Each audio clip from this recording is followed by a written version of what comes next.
Hey guys, I'm here to give you some fun beauty hacks today. I hope you enjoy. Alright, first one is dermaplaning. I absolutely love to do this. Maybe once a month. It's just shaving for your face. It picks up all the little peach fuzz so that when you apply your makeup, there's no hair catching the light, and it also does exfoliate you. As you can see, there's so much coming off. It's extremely satisfying and it makes a very big difference in the application of your makeup. I love this tip. This is setting spray in your makeup sponge.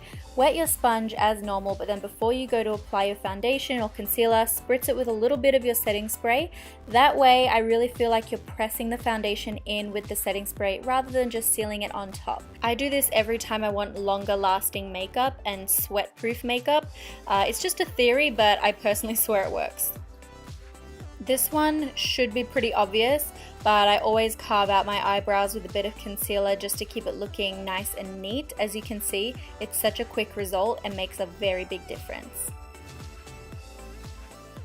Okay guys, this one is a little bit crazy, but if you are in an urgent position and you need shadow guards because you're doing a super crazy black smoky eye or something that's going to cause a lot of fallout, then you can use sanitary liners. I was alerted on my last video that was really wasteful and bad for the environment to just use these, without thinking twice. So I try to use it only when absolutely necessary, and once I've used them, I just kind of stick them to the inside of the drawer so I can use them again later for makeup purposes, of course. But it does really help create that nice sharp line, as you can see.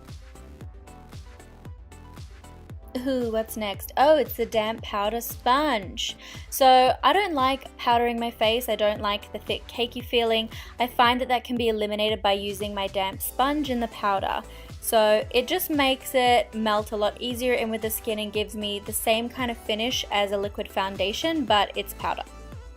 A nice way to make your inner corner pop without using a really intense shimmery highlighter is to use a white eyeliner in there. I really love this effect. It's great for no makeup days, but also it can be used to intensify the look of your inner highlight. So you can use it as a base for the highlight or on its own. And of course, brightening the inner corner of the eye helps you look more awake and fresh. Highlighting the vermilion border of your lips, which is kind of the ridge of your lips where your lip skin meets your facial skin, can really help to make a more youthful look to your lips and face. It can give the illusion of a more defined border to your lips, which is useful for people with lip injections because often that border is diminished. Using an angle brush to apply your lipstick is one of the best hacks I could possibly give you, especially if you love to wear bright lips, guys. The corners and the angles allow you to get into the little nooks and crannies of your lips that you didn't even know that you had. As you can see, it creates extremely straight lines, way better than a lip brush. I don't even know why lip brushes are little paddle shaped. I can get the corner of my lips perfectly and the Cupid's bow angles so well. I've never been big on curling my lashes, but someone told me about this tip and it's awesome. Next time you're blow drying your hair, why not blow dry your eyelashes up? The heat helps it stay longer and it's safe on eyelash extensions too. One of my least favorite lash looks is when you finish your eyelashes, you've gone top and bottom, and you get that really tubey, thick look all the way up. I'm not a big fan. I like my lashes to still look kind of natural, and I think lashes that are too big can look a bit crazy. So I like to just take a spoolie just through the ends just to taper out the lashes so they have a natural finish and a natural taper. If you are unfortunate enough to get makeup on your nose or somewhere else after you've done your makeup, just give it a few minutes, maybe 2 or 3 minutes, and then it should scratch off nice and easily with a spoolie. This works for every mascara I have except for Benefit Roller Lash. I don't know why. Typically, I have two options when it comes to my ponytail. I either have a really limp, sad looking ponytail like this, or I tease the shit out of it and get some damage in the process. Until I tried putting one of my trusty alligator clips underneath the ponytail and flipping my hair back over it.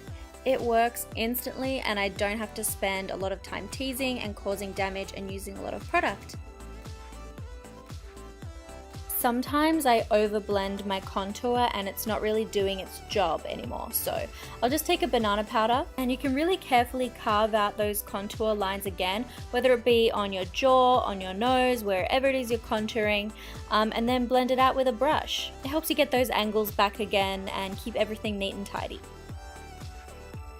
When I heard celebrities like Gisele Bündchen use the faux freckle trick, I started to use it a lot more often. It can really help make it look like you're wearing less makeup. It can create a more youthful effect since freckles are something that fade with age. Plus, because freckles are a bare skin trait, adding them over the top of your foundation can make it look as though you're either not wearing foundation or, in my case, maybe wearing a little bit less foundation.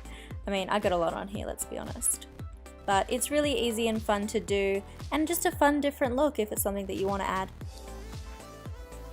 I just realized this title might scare the crap out of you, but I'm talking about fake lashes, guys. Many of us have to trim our fake lashes. So it can be really annoying because the nail scissors or the mini scissors or even these really expensive eyelash trimming scissors just do not work on the delicate eyelashes. As you can see, the lash is like trying to get away from the scissors, and it's really hard to get a nice clean snap off. And quite often I even end up trimming, a nice lash hair that I don't want to trim off. It'll just come off in a chunk. So something that I found that works incredibly well, as you can see here, are cuticle trimmers. These are the best when it comes to trimming your lashes. If you wear lashes often, it's definitely a good idea, and nail clippers also work. I don't really know what else to call this, so I'm going to call it lip strobing. It's just where I strategically apply a lighter colored lip gloss over certain areas of my lips, like the cupid's bow and then the lower part of my lips. I pat it in just so I maintain some of the original texture to the lip product, but it really helps to create a definition to the vermilion border like what I was describing before, and also create a more plump look without it being super glossy and sticky. Phew, 15 tips, guys. That was quite a lot for me to get through, but I still want to know more, so leave your tips in the comment box, and please also give me a follow on my other social media sites. I would love to see you there. Before I go, I've got one last little announcement. I've been working on something for the past couple of months. It's coming out soon, and I really can't wait for you guys to see it. It's going to be hilarious. I haven't actually seen the finished product yet, but I should be seeing it extremely soon. Either way, I'll be giving you a sneak peek here on my channel on June 7th, so mark your calendars. Take a guess of what it is and who I'm working with in the comment box, and let's see who's right. Come June 7th, guys. Stay tuned.